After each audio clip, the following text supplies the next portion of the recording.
person can separate their public life from their private life or from their faith. Our faith informs us in everything we do.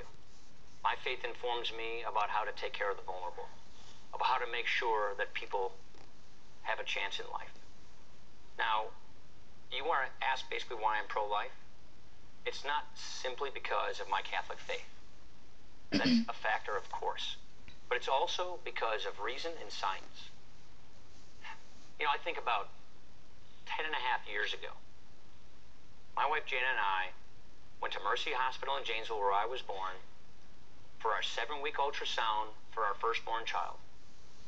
And we saw that heartbeat.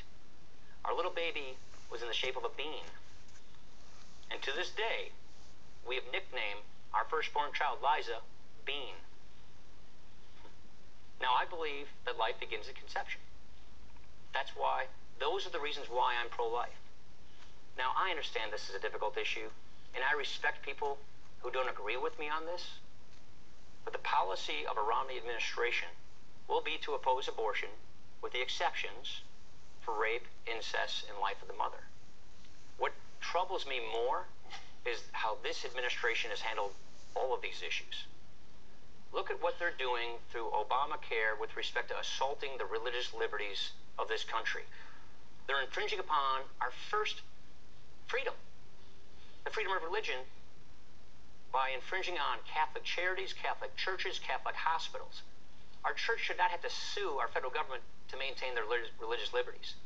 And with respect to abortion, the Democratic Party used to say they wanted to be safe, legal, and rare. Now, they support it without restriction and with taxpayer funding. Taxpayer funding in Obamacare, taxpayer funding with foreign aid. The vice president himself went to China and said that he sympathized or wouldn't second guess their one-child policy of forced abortions and sterilizations. That, to me, is pretty extreme. Vice President Biden. My religion defines who I am.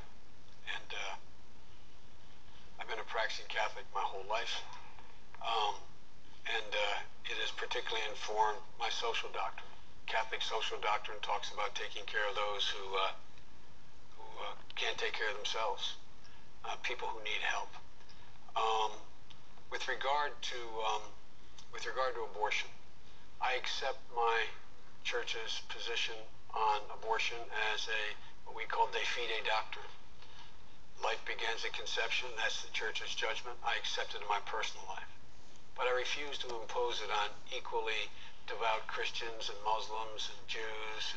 I just refuse to impose that on others, unlike my friend here, the congressman. I do not believe that we have a right to tell other people that women, they can't control their body. It's a decision between them and their doctor. In my view, in the Supreme Court, I'm not going to interfere with that. With regard to the assault on the Catholic Church, let me make it absolutely clear. No religious institution, Catholic or otherwise, including Catholic Social Services, Georgetown Hospital, Mercy Hospital, any hospital, none has to either refer for contraception, none has to pay for contraception, none has to be a vehicle to get contraception in any insurance policy they provide. That is a fact. That is a fact. Now, with regard to the way in which we differ, my friend says that well, I guess he accepts Governor Romney's position now, because in the past he has argued that there's rape and forcible rape. He's argued that in the case of rape or incest, it would be a crime to engage in having an abortion. I just fundamentally disagree with my friend. Congressman Ryan. All I'm saying is if you believe that life begins at conception, that therefore doesn't change the definition of life. That's a principle.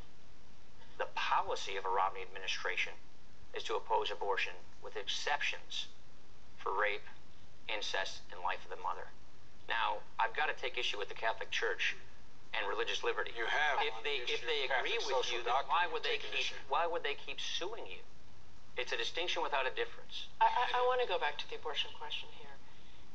If the Romney-Ryan ticket is elected, should those who believe that abortion should remain legal be worried?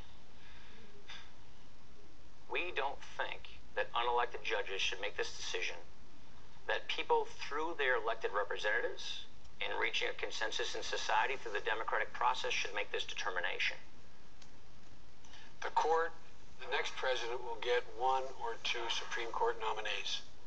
That's how close Roe v. Wade is. Just ask yourself, with Robert Bork being the chief advisor in the court for Mr. Romney, who do you think he's likely to appoint?